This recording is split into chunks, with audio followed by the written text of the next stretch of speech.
بسم اللہ الرحمن الرحیم۔ السلام علیکم ناظرین کرام، ایران نے دعویٰ کیا ہے کہ عراق میں موجود امریکی فوجیوں کو اسرائیلی ایجنسیاں قتل کروانے کا پلان کر رہی ہیں تاکہ الزام لگا کر ایران پر حملہ کرنے کا جواز پیدا کیا جائے۔ دوسری جانب حزب اللہ کی اسرائیل کے شمالی سرحد پر فدائی کارروائیاں جاری ہیں۔ اسرائیل نے خدشہ ظاہر کیا ہے کہ حزب اللہ اسرائیل میں بڑے پیمانے پر خودکش حملے کروا سکتی ہے۔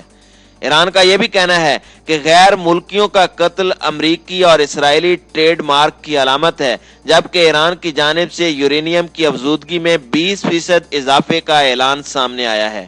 اسرائیل اور امریکہ کی جانب سے سال نو کے آغاز سے ہی ایران پر بڑے حملے کی تیاری ہو رہی ہے۔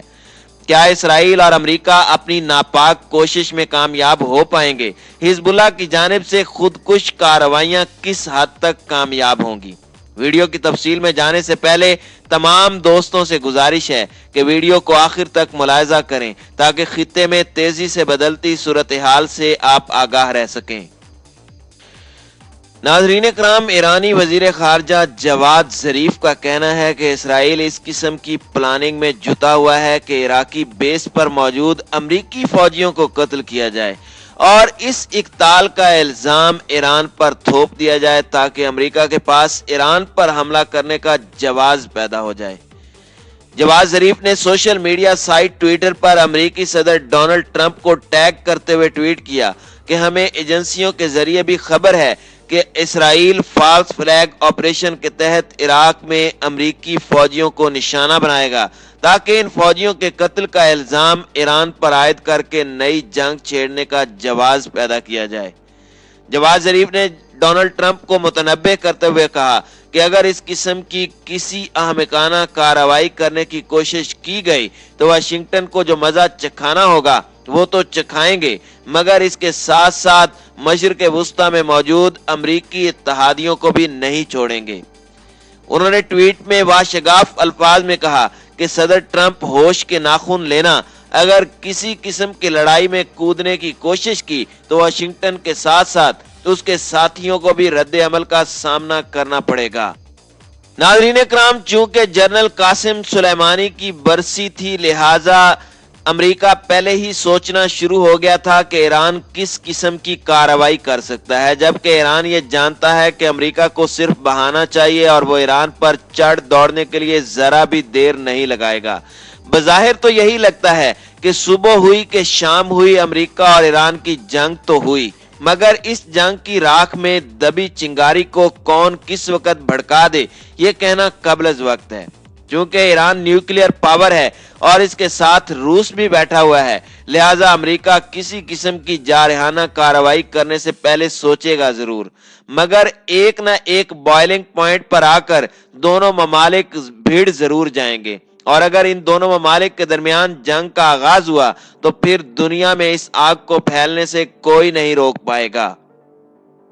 ناظرین اکرام، دوسری جانب ایران نے یورینیم کی افزودگی میں 20% اضافے کا اعلان کر دیا ہے۔ تفصیلات کے مطابق اقوام متحدہ کے ایٹمی نگران ادارے کا کہنا ہے کہ ایران نے یورینیم کی 20% افزودگی شروع کرنے کا اعلان کر دیا ہے۔ غیر ملکی میڈیا کے مطابق U N nuclear watchdog نے کہا ہے کہ انہیں ایران نے اطلاع دی ہے کہ وہ غیر آبادی والے گاؤں فورڈو میں 20% یورینیم کی افزودگی کا منصوبہ بنا رہا ہے۔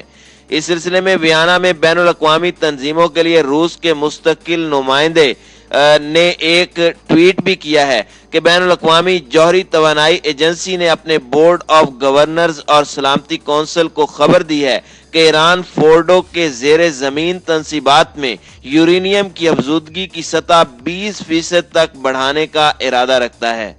دوسری جانب اولیانوف کا اپنے ٹویٹ میں کہنا تھا کہ عموماً اس طرح کی خفیہ رپورٹس 10 منٹ میں میڈیا میں لیک ہو جاتی ہیں، لیکن آج یہ بات 2 گھنٹے میں سامنے آئی ہے۔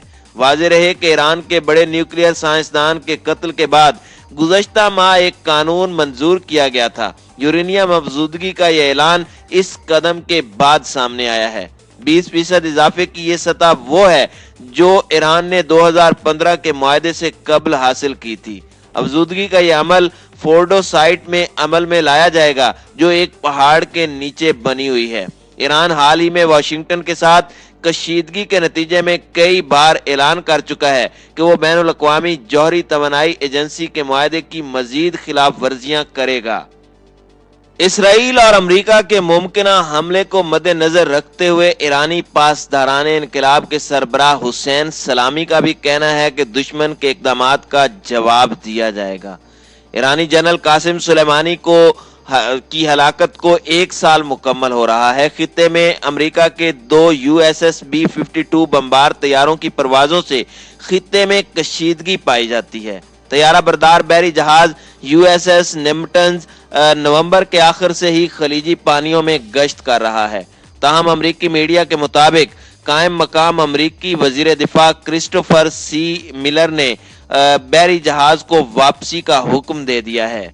امریکی حکام کا حوالہ دیتے ہوئے نیو یارک ٹائمز نے لکھا ہے کہ یہ اقدام تہران کے لیے ایک اشارہ تھا کہ وہ ٹرمپ کی صدارت کے آخری دنوں کے دوران کشیدگی سے گریز کریں۔ واضح رہے کہ ٹرمپ کی صدارت کے دوران امریکی پالیسی میں سختی دیکھی گئی تھی، جس کی وجہ سے امریکہ ایران کے جوہری پروگرام سے متعلق معاہدے سے دستبردار ہوا تھا۔ جون 2019 سے اب تک امریکہ اور ایران 2 بار جنگ کے دہانے تک پہنچ چکے ہیں۔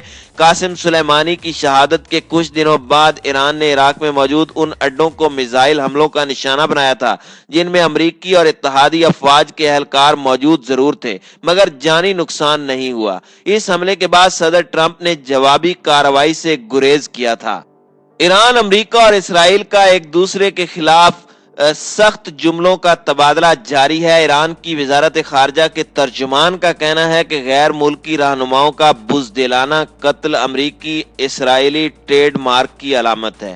اسلامی جمہوریہ ایران کی وزارت خارجہ کے ترجمان سعید خطیب زادہ نے اپنے ٹویٹر پیج میں بعض امریکی میڈیا کی جھوٹی خبروں پر اپنے رد عمل کا اظہار کرتے ہوئے لکھا کہ غیر ملکی رہنماؤں کا بزدلانہ قتل امریکہ اور اسرائیل کی ملی بھگت کا نتیجہ ہے۔